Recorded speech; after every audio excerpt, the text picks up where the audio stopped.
Hey, we don't serve your kind here, so take your black hands off my counter before I call security! The head barista barked, his face twisted with pure disgust as he aggressively slammed a dirty rag right next to the old man's hands. The entire coffee shop went dead silent. Everyone stared at the poorly dressed black man standing at the register. They had absolutely no idea that this quiet, humble man was actually the multi-millionaire CEO and founder of this entire global coffee franchise. Visiting undercover, the arrogant barista snickered loudly, leaning forward to spit out his venom. Look at your ragged clothes. People like you don't belong in a premium place like this. Go back to the ghetto and drink mud water, you total joke. The young cashier behind him burst into a harsh laugh, whispering loud enough for the whole room to hear. He probably can't even afford a single shot of espresso. Ha! Pathetic.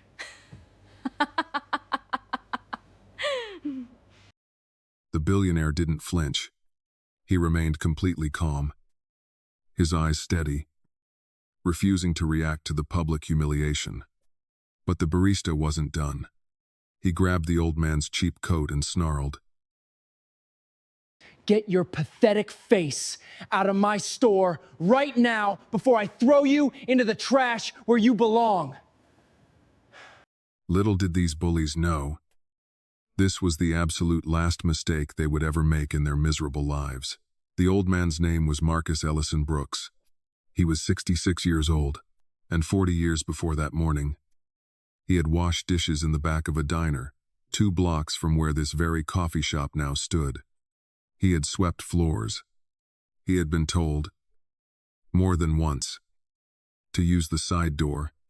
He had learned, very young, exactly how the world looked at a black man in worn-out clothes. He had learned it so well that he had spent his whole life building something the world could not look away from. He built a coffee company. He started with 1 cart, 1 battered thermos, and a recipe his grandmother taught him in a kitchen with a leaking roof. He named the company Brewline, and over 40 years, that 1 cart became 2,000, 300 stores, in 19 countries, employing more than 40,000 people. Marcus Ellison Brooks was worth, on paper, just over $1.2 billion. But money had never been the point for Marcus. The point was the people. He remembered every face that had ever been kind to him when he had nothing. And he remembered every face that had looked through him like he was glass. So once a year, every year, Marcus did something that drove his security team and his lawyers absolutely crazy. He took off the tailored suit. He put on a thrift store coat, scuffed boots, and a knit cap. He left the driver and the black car at home, and he walked into one of his own stores as a stranger, a nobody, a poorly dressed old black man that nobody would look at twice. He called it listening with my own ears. Because, he always said, a CEO who only hears what people choose to tell him is a CEO who hears nothing at all. That morning, he had chosen the flagship store, the crown jewel, the downtown location with the marble counter and the gold lettering on the glass, the store that appeared in every advertisement, the store that was supposed to represent everything Brewline stood for. He wanted to see what it really stood for when the founder wasn't watching. Now he knew. The head barista's name was Tyler Brandt. He was 29 years old, and he had been running this store like a small kingdom for almost 3 years. Tyler had a particular way of deciding who deserved his respect. He gave it to expensive watches. He gave it to designer handbags. He gave it to anyone who looked like money. And he took it away, completely and cruelly, from anyone who looked like they had none. He had a name for the customers he didn't like. He called them, quietly, to the other staff, the wrong element. And he had built an entire little system around keeping the wrong element out. The young cashier who laughed was named Brittany. She was 22. And she had learned from Tyler the way young people learn from a boss who seems powerful. She copied his sneer. She copied his cruelty. She thought it made her belong. What Marcus did not yet know, standing there in his thrift store coat with a dirty rag thrown next to his hands, was that this was not the first time. It was not even the 10th time. For 3 years, Tyler Brandt had been turning people away. Not officially, never on paper, but an elderly man in a veteran's cap asked to leave because he was loitering. A young black mother with a stroller told the bathroom was for paying customers only, while a white customer walked past her into that same bathroom without buying a thing. A homeless woman who came in from the cold with exactly enough coins for a small coffee told the machine was broken and watched it work perfectly for the next person in line. Tyler had a phone full of group chats with the other shift leads. In those chats, he kept what he jokingly called the list. Photos taken without permission, cruel nicknames, a running scoreboard of how many of the wrong element each of them had filtered that week. He thought it was hilarious. He thought no one would ever see it. He had no idea that the quiet old man he was screaming at had spent 40 years learning how to find exactly this kind of rot. Marcus did not raise his voice. He did not pull out a wallet. He did not say, "Do you know who I am?" He simply looked at Tyler Brandt for a long, steady moment. And then he looked around the room. He saw the other customers. A businessman who suddenly found his phone very interesting. 2 college students who looked down at their laptops. A woman near the window who had half risen from her chair, her mouth open like she wanted to say something, and then sat back down and said nothing. That was the part that always hurt Marcus the most. Not the cruelty of the few, the silence of the many, but he also saw one person who did not look away. She was standing near the espresso machines, in the same green apron as the rest of the staff. A young woman, maybe 23, with tired eyes and flour on her sleeve from the morning bake. Her name tag said Dana, and Dana was looking at Tyler Brandt with an expression Marcus recognized instantly, because he had worn it himself 1,000 times in his life. It was the look of someone who has seen this happen before, who is sick to her stomach about it, and who is terrified of what speaking up will cost her. Marcus held her gaze for just a second, and in that second, something passed between them. He gave her the smallest nod, as if to say, "It is all right. I see you. You are not the one who is wrong here." Then Tyler grabbed his coat and snarled at him to get his pathetic face out of the store. And Marcus Ellison Brooks, founder and chief executive officer of a $1.2 billion company, quietly let go of the counter, pulled his thin coat back into place, and walked out the front door without a single word. Tyler laughed. Brittany laughed. A couple of the customers chuckled nervously, relieved the uncomfortable moment was over. Dana did not laugh. Dana watched the old man walk away into the cold, and she pressed her lips together, and she made a decision that would change her entire life. She took out her phone, and under the counter, where no one could see, she began to type a message to the corporate ethics line. The line nobody ever used. The line everyone assumed went nowhere. What none of them understood was that Marcus was not running away. Marcus was going to work. He walked 4 blocks. He turned a corner, and there, idling at the curb, was the black car and the driver he had left behind that morning.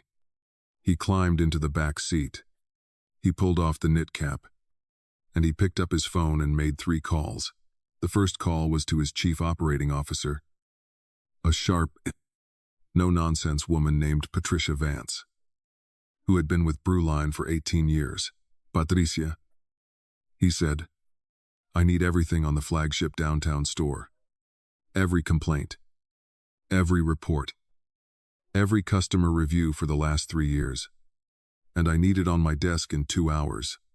The second call was to the head of human resources. "I want the personnel file for the head barista at flagship downtown.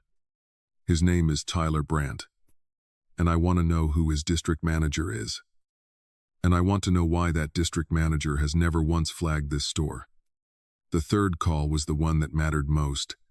It was to a man named Robert Cho, the head of Brewline's Internal Audit and Ethics Division, the division Marcus had personally created 10 years earlier, after a scandal at another company had made him swear his company would never become that.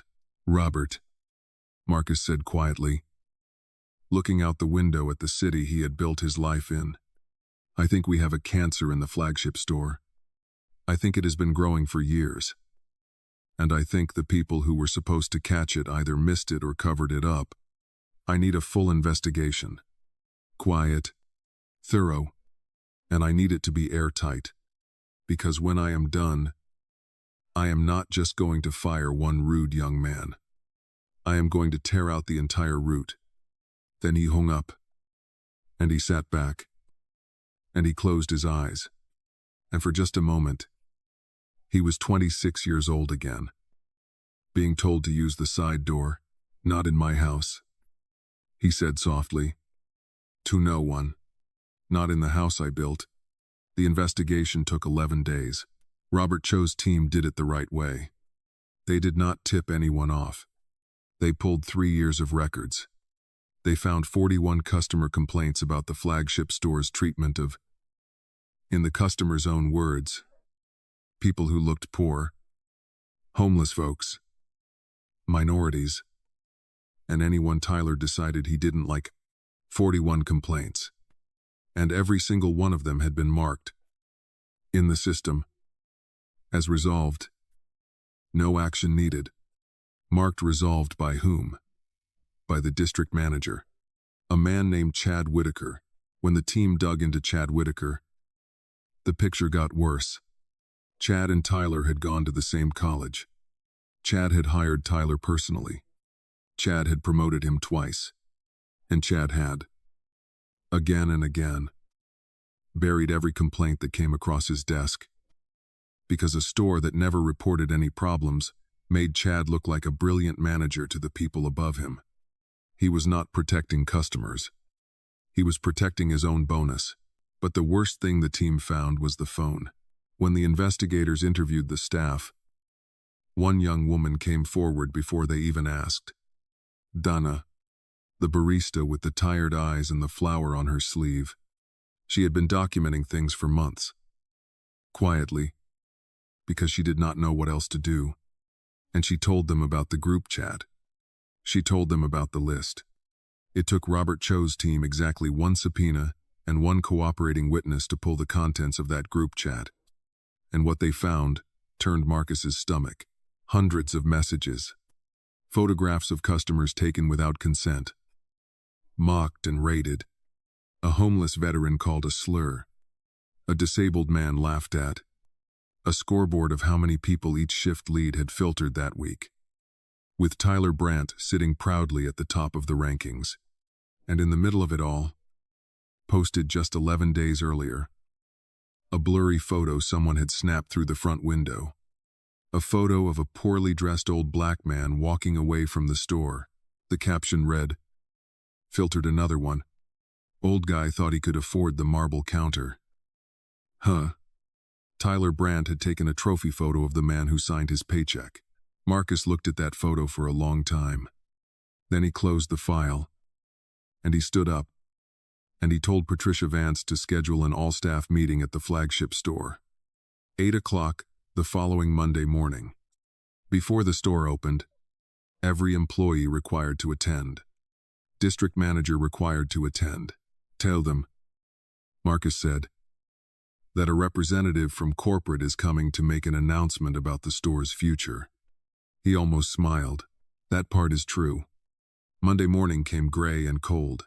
The flagship store was closed to customers. The gold lettering dark. The chairs still up on the tables. 16 employees stood around the marble counter in their green aprons. Murmuring. Nervous. Not knowing why they were there. Tyler Brandt stood at the front. Arms crossed. Completely relaxed. Beside him stood Chad Whitaker, the district manager. in a suit that cost more than some of his employees made in a month. Chad was already rehearsing the speech he planned to give. He assumed corporate was coming to praise the store. After all, his report said it was the best location in the region. At 8 o'clock exactly, 2 black cars pulled up to the curb. The first person through the door was Patricia Vance, then Robert Cho, then 2 members of the legal department, and then, last of all, an old man in a thin coat and a knit cap. Tyler Brandt's face went white. It was him, the bum from 11 days ago, the one he had thrown out. What was he doing here? With corporate, Marcus walked slowly to the front of the room. He stopped in front of the marble counter, the exact spot where Tyler had slammed the dirty rag next to his hands. He looked around at all 16 faces, and then, calmly, he reached up and pulled off the knit cap. "My name," he said, in a voice that filled the whole silent room, "is Marcus Ellison Brooks. 40 years ago, I started this company with 1 cart and a recipe my grandmother gave me. I am the founder. I am the chief executive officer. I own the building you are standing in, the counter behind me, and the apron on your back." The silence was total. Brittany, the young cashier, made a small sound, like the air had been knocked out of her. Chad Whitaker's face had gone the color of old paper. And Tyler Brandt, the head barista who ran this store like a kingdom, opened his mouth, and nothing came out. Marcus turned to him. 11 days ago, Marcus said quietly, "I stood right here, in this coat, and I put my hands on this counter. And you told me that my kind was not welcome. You told me to go back to the ghetto and drink mud water. You grabbed my coat, and you told me you would throw me in the trash where I belong." He let those words hang in the air. I did not say anything that day. Do you know why? Because I have heard those exact words before. I heard them when I was 26 years old, washing dishes 2 blocks from here. And I promised myself, on that day, that if I ever built something of my own, no human being would ever be made to feel in my house the way I was made to feel in theirs. He turned to the room. "You did not just insult an old man in a cheap coat. You insulted every person who has ever walked through that door hoping to be treated like a human being. And you have been doing it for 3 years. Robert Cho stepped forward and opened a folder. Marcus did not shout. He never once raised his voice. He simply laid it all out, piece by piece, like a man placing stones on a scale until the truth could not be denied.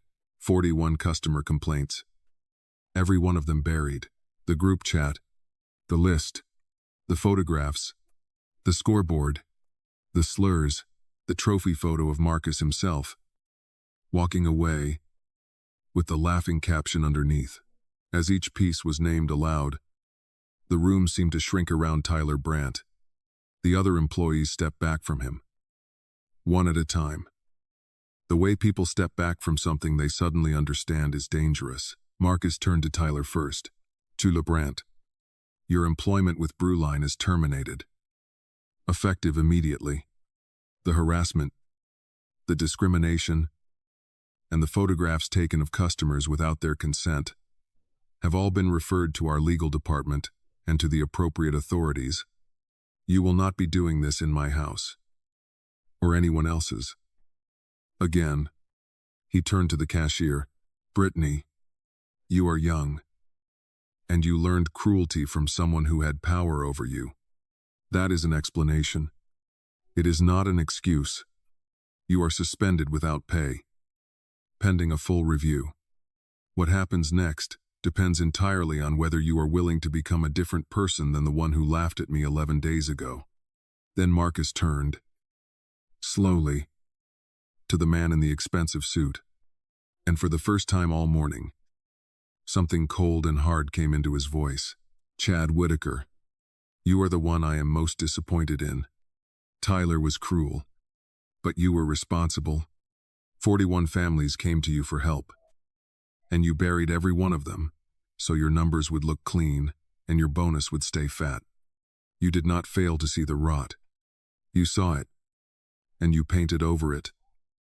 Again and again, your employment is terminated, effective immediately, and our legal team will be reviewing every report you ever falsified. Chad started to speak, to beg, to explain.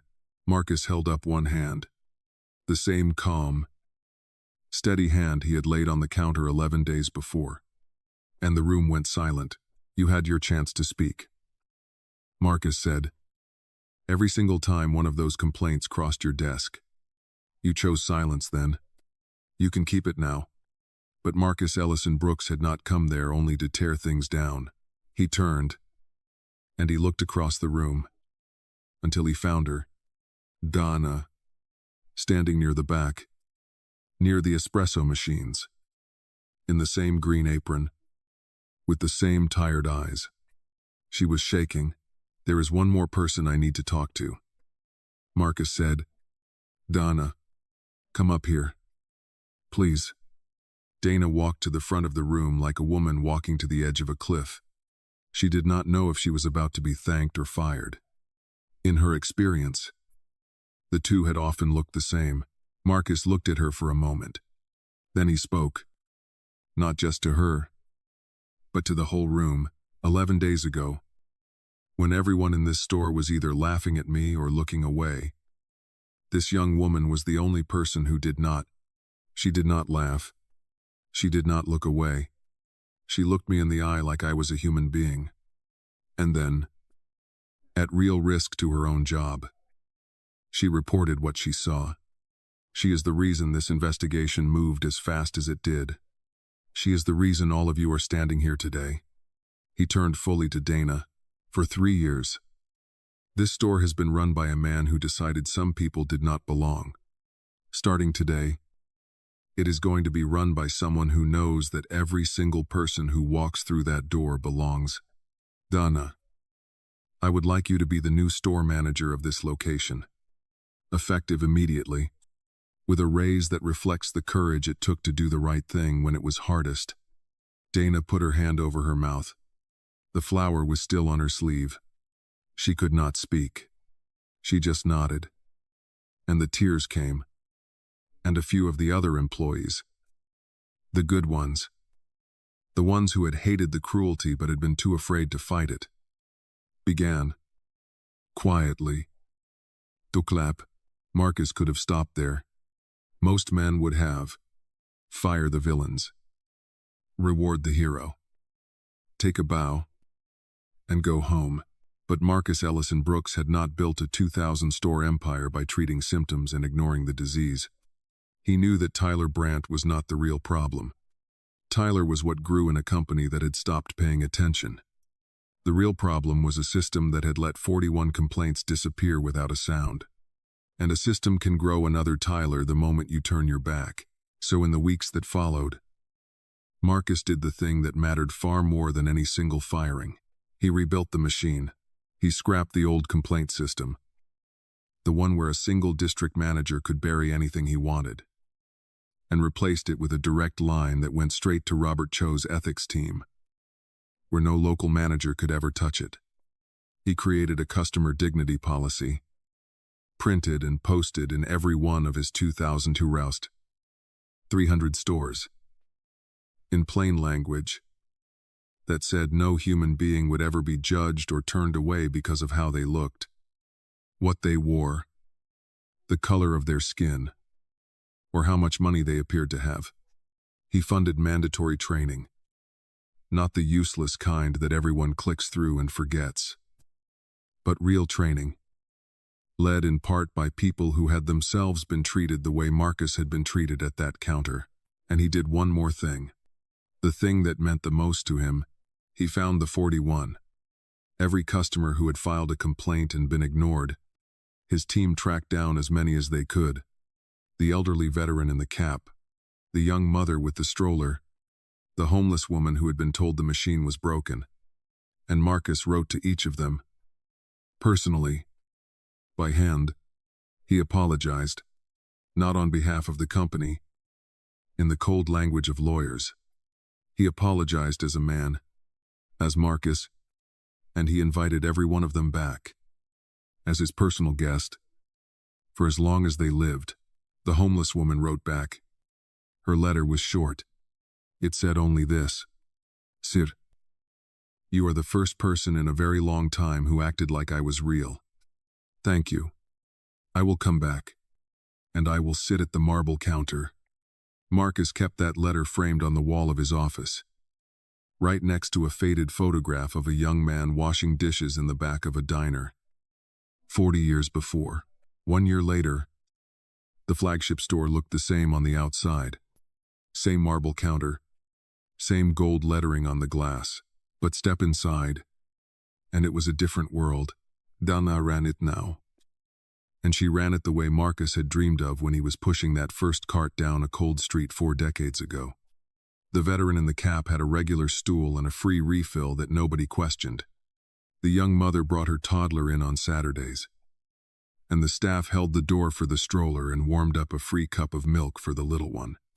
The homeless woman came in out of the cold whenever she needed to, and sat at the marble counter, and was treated, every single time, like exactly what she was: a human being, a customer, a guest. Tula Brandt did not fare so well. The legal consequences followed him for years. No company in the city would hire him once the story came out. He learned, slowly and painfully, what it feels like to walk into a room and have everyone decide, before you say a word, that you do not belong. The thing he had done to others, the world quietly did to him. Brittany, the young cashier, made a different choice. She accepted the review. She did the training. She wrote letters of apology of her own. And 2 years later, she was working at a community center, helping people the old version of herself would have laughed at. People can change when they decide to. That is not a weakness in this story. It is the whole point of it. And Chad Whitaker, the man in the expensive suit who buried 41 cries for help to protect his bonus, spent a long time explaining himself to lawyers. His expensive suit did not save him. It turned out the thing he valued most, his reputation as the perfect manager, was built entirely on the suffering he had hidden. When the hiding ended, so did everything he thought he was. As for Marcus Ellison Brooks, he went back to work. He still puts on the thrift store coat once a year. He still walks into his own stores as a stranger. He still listens with his own ears. But now, more often than not, what he hears is a door being held open, a kind word at the counter, a staff member kneeling down to talk to a frightened child, or warming a cup for someone with empty pockets and no place else to go. And every time he hears it, the old man in the cheap coat smiles to himself and quietly walks back out into the cold, unseen, unrecognized, and entirely at peace. Here is what stays with me about Marcus Ellison Brooks. It was never really about the $1 billion. The money only meant that this time, the man they humiliated had the power to do something about it. But think about the 40 other people: the veteran, the mother, the woman with no home and no place to sit. They were treated exactly the same way Marcus was. They were just as human, just as deserving, just as real. The only difference was that nobody knew they mattered. Marcus mattered to that barista. The instant he learned who he was, the lesson is that every single one of them mattered the whole time. Tyler Brandt looked at an old black man in a cheap coat and decided, in less than 1 second, that he was worthless. He was wrong. He could not have been more wrong. And the terrifying thing is how easy it was for him. How fast. How sure he felt. So let me ask you something. And I want the honest answer. Not the one that makes you look good. When you see someone at the counter who is poorly dressed, who looks like they have nothing, who looks like they do not belong, what does the quiet voice inside you say in that first half second? Before you have time to be your best self, because that half-second is the whole story. That is where Tyler Brandt lived. And that is where Dana, the one who refused to look away, lived too. 5 people in that coffee shop looked away. One person looked the old man in the eye. Which one would you have been? Tell me the truth in the comments. Not the answer that sounds good. The real one. And if this story moved you, share it with one person who needs to remember that you can never, ever know who is standing in front of you. Because the next person you look down on at the counter might just be the one who owns the whole building. Or worse, and far more important, they might be exactly what they appear to be. A human being. And that, all by itself, was always enough.